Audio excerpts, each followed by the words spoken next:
తెలంగాణ ముఖ్యమంత్రి రేవంత్ రెడ్డి ఈ మధ్య కాలంలో మెగాస్టార్ చిరంజీవికి హై ప్రయారిటీ ఇస్తున్నారు అనే దాని మీద పెద్ద ఎత్తున సామాజిక మాధ్యమాల్లో చర్చ జరుగుతోంది. దానికి కారణం ఏంటనేది మనం పూర్తి స్థాయిలో విశ్లేషణ చేసుకుందాం. ప్రస్తుతం మనతో పాటు ఉన్నారు ప్రముఖ రాజకీయ విశ్లేషకులు కృష్ణకుమారి గారు. వారితో మాట్లాడదాం. మేడం నమస్తే. నమస్తే. రేవంత్ రెడ్డి గారు ముఖ్యమంత్రి అయిన తరువాత నుంచి మెగాస్టార్ చిరంజీవి గారికి హై లెవెల్లో ప్రయారిటీ ఇస్తున్నారు అనే దాని మీద పెద్ద ఎత్తున సామాజిక మాధ్యమాల్లో చర్చ జరుగుతోంది. దీని మీద మీ విశ్లేషణ ఏంటి మేడం?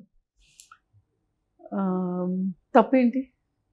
ఎగ్జాక్ట్లీ తప్పేంటి? ఎందుకంటే ఏ మాటకు ఆ మాట చిరంజీవి ఒక రాజకీయ పార్టీ పెట్టి సినిమా నటుడిగా తనకున్న గ్లామర్ కావచ్చు, అవన్నీ కాకపోయినా కానీ అవన్నీ ఒక పక్కన ఉన్నా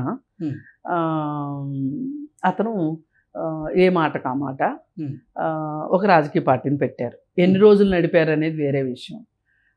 ఒక ప్రయత్నం అయితే చేశారు. చేసి 18 సీట్లు సాధించారు. ఆ తర్వాత ఆయన రాజకీయ పార్టీని నడపలేను అనే ఉద్దేశంతో కాంగ్రెస్ పార్టీలో విలీనం చేశారు. విలీనం చేసిన తర్వాత కాంగ్రెస్లో మంత్రిగా కూడా చేశారు. మరి కాంగ్రెస్ పార్టీకిను చిరంజీవికి ఒక బంధం అయితే ఉంది. ఓకే, ఒక వేలు విడిచిన బంధం అయితే ఉంది. ఆ బంధం ప్రకారం ఇవాళ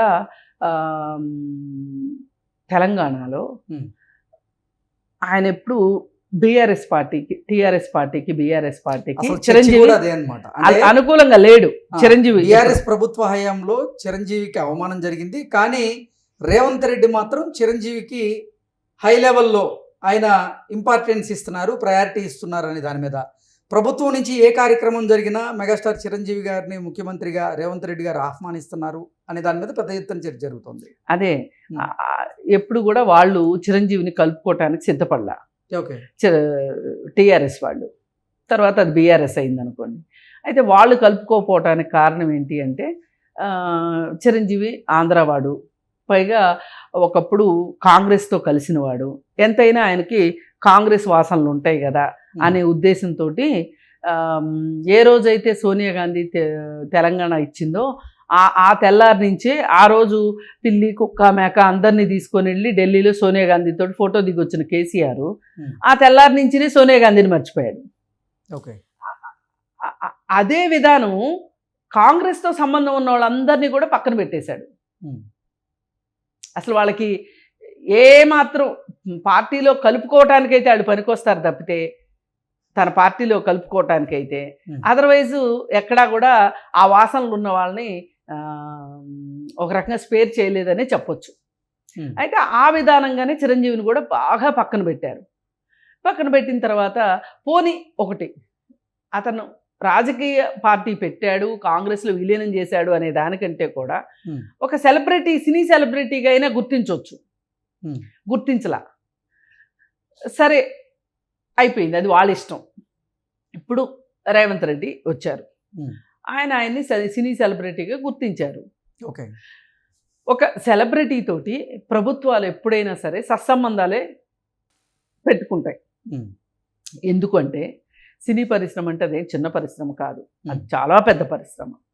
ఆ సినీ పరిశ్రమలో ఉన్న ప్రముఖులతోటి వీళ్ళు ఒక పరిశ్రమగా ఉంది కాబట్టి ఏమైనా రాయితీలు ఇవ్వాలన్నా, ట్యాక్స్లు ఎగ్జామ్షన్ ఇవ్వాలన్నా, వాళ్ళకి ఆ పరిశ్రమకి ఏమైనా సహాయ సహకారాలు అందించాలన్నా, సినిమా టికెట్ల రేట్లు పెంచుకోవాలన్నా, ఏం చెయ్యాలి అన్నా కానీ సినిమా ఇండస్ట్రీకి రాజకీయ నాయకులకి అవసరం ఉంటుంది. ఇప్పుడు రాజకీయ నాయకులకి సినిమా వాళ్ళతో ఏం పని ఉంటుంది అని అంటే ఏమైనా ఒక యాడ్లు ఇవ్వాలి. ఆ యాడ్లు ఇచ్చేటప్పుడు వాళ్ళు ఫ్రీగా చేస్తారు. వాళ్ళ తోటపాటును వాళ్ళు డ్రగ్స్కి సంబంధించి అవేర్నెస్ ఇవ్వాలనుకున్నప్పుడు అటువంటి సందర్భంలో ఖచ్చితంగా వాళ్ళు అదే కాదండి. ఇప్పుడు పోలియోకి సంబంధించిన యాడ్ ఉంది. ఈ దేశం మొత్తం మీద ఎంతమంది యాడ్లు ఇచ్చినప్పటికీ కూడా అమితాబ్ బచ్చన్ ఇచ్చిన యాడ్కి వేరే వాళ్ళు ఇచ్చిన యాడ్కి చాలా డిఫరెన్స్ ఉంది. ఓకే, అలా ఏవైనా ఒక కార్యక్రమాలు ఎలాంటివి ఉన్నప్పుడు సినీ సెలబ్రిటీస్ని వాడుకోవటం రాజకీయ నాయకులు చేస్తూ ఉంటారు. అయితే టీఆర్ఎస్ ప్రభుత్వం ఆ విషయంలో కొంచెం చిరంజీవి ఫ్యామిలీని కాకుండా నాగార్జున ఫ్యామిలీ తోటి చాలా ఎక్కువగా స్నేహ సంబంధాలు ఉన్నాయి అనేది అందరం చూసాం మనం. సరే అది వాళ్ళ ఇష్టం. ఇప్పుడు ఈ ప్రభుత్వం వచ్చిన తర్వాత వీళ్ళు అసలు రావటమే నేను డ్రగ్స్ మీద యుద్ధం ప్రకటిస్తున్నాను. ఈ డ్రగ్స్కి సంబంధించిన యాడ్లో సినిమాలో గనక యాడ్స్ వేస్తే వాళ్ళకి నేను ట్యాక్సుల విషయంలో కావచ్చు, లేకపోతే షూటింగ్ల సమయంలో ఇచ్చే పర్మిషన్స్ విషయంలో కావచ్చు, ఏ విషయంలోనైనా నేను కాస్త ఉదారంగా ఉంటాను అని చెప్పి రేవంత్ రెడ్డి గారు పిలిపివ్వటం జరిగింది. జరిగినప్పుడు చాలామంది సినిమా వాళ్ళు కూడా సై అంటే సై అని యాడ్లు కూడా చేసింది చూసాం మనం. ఇప్పుడు సినిమా వాళ్ళని ఎందుకు ఎంచుకుంటారు? వాళ్ళకి కాస్త ప్రజాదరణ ఎక్కువ ఉంటుంది కాబట్టి, సినీ సెలబ్రిటీస్ కాబట్టి వాళ్ళని ఆ విధంగా వాడుకుందామని అనుకోవచ్చు. సరే, చిరంజీవిని ఇంకొంచెం స్పెషల్గా ట్రీట్ చేసి ఉండొచ్చు. ఎందుకు అంటే పాత కాంగ్రెస్ వాడు కదా, ఇప్పుడు ఆయన ఇంకో పార్టీలో చేరలా కాంగ్రెస్ తర్వాత. అలా అని కాంగ్రెస్కి రాజీనామా కూడా చేయలే చిరంజీవి గారు. ఇది గుర్తుపెట్టుకోవాల్సిన అంశం.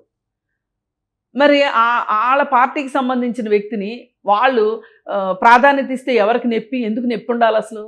ఎందుకు దీన్ని పనిగట్టుకుని మాట్లాడుతున్నారు? ఇప్పుడు తాజాగా ఆయన స్టేడియంలో రగ్బీ ఆటకు సంబంధించి ఆ గెలిచిన వాళ్ళకి షీల్డ్లు ఇచ్చేటప్పుడు చిరంజీవి గారితో ఇప్పించారు, ఇద్దరు కలిసి ఇచ్చారు. అది పెద్ద వివాదం. ఏం తప్పే ఉంది ఇస్తే? చిరంజీవి ఆ మాత్రం బహుమతులు ఇచ్చేంత పరిస్థితి చిరంజీవి దగ్గర లేదా? అందుకని ఇవన్నీ పనికిమాలిన మాటలు, ఇలాంటివి మాట్లాడటం. అతను ఈ రోజుకి చిరంజీవి కాంగ్రెసే. ఆయన రాజీనామా చేయలేదు కాబట్టి ఆయన యాక్టివ్గా ఉన్నారా ఇన్యాక్టివ్గా ఉన్నారా అనేది వేరే విషయం. కానీ ఆయన కాంగ్రెసే ఈ రోజుకి. చిరంజీవి వాళ్ళ తమ్ముడు వేరే పార్టీ పెట్టుకోవచ్చు, ఆ పార్టీ ఆంధ్రప్రదేశ్లో అధికారంలో ఉండొచ్చు, ఆయన అక్కడ డిప్యూటీ సీఎంగా ఉండొచ్చు, ఏమన్నా కావచ్చు, అది వేరే విషయం.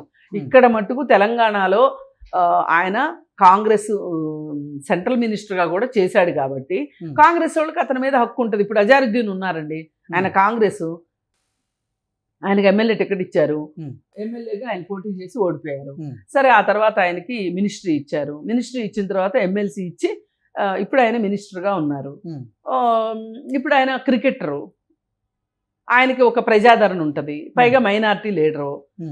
ఇలా ఇప్పుడు రాజకీయాల్లో కూడా ఆ తప్పో ఒప్పో నడుస్తుంది. అట్లా ఏంటి, కులాలు మతాలు మైనారిటీలు అవి ఇవి అన్ని సమీకరణాలతోటే ఇవాళ చెప్పుకుంటే సిగ్గుచేటు. మంత్రివర్గంలో పేర్లు రాసేటప్పుడు ఏం రాస్తున్నారు? రెడ్డి ఇంతమంది, కమ్మ ఇంతమంది, మాదిగ ఇంతమంది, మాల ఇంతమంది, బీసీ వాళ్ళు ఇంతమంది, మైనారిటీలు ఇంతమంది అని రాస్తున్నారు లేదా? అవును. ఎందుకు రాస్తున్నారు అంటే ఆ వర్గాల ప్రజల యొక్క కళ్ళ నీళ్లు తొడవటానికి, అంతే కదా. మీ తరఫున మేము ప్రతినిధులుగా పెట్టుకున్నాం, అందుకని మీ అందరికీ ప్రతినిధులు ఇక్కడ ఉన్నారు, మీకు ఎవరికి అన్యాయం జరగదు అనే ఒక ఉద్దేశాన్ని తీసుకురావటానికే కదా. మరి అలాంటప్పుడు సినిమా ఇండస్ట్రీ నుంచి ఒక సెలబ్రిటీని ఇతను మావాడు అని చెప్పుకుంటే తప్పే ఉంది? ఓకే. అందుకని అలా ఏం మాట్లాడడానికి వీల్లేదు. సినిమా వాళ్ళు కూడా ఎంతో కొంత ప్రభుత్వాలకు అండగా ఉంటారు, ప్రభుత్వాలు కూడా సినిమా ఇండస్ట్రీకి అండగా ఉంటారు. ఇది ఉభయతారకం. Okay madam, thank you.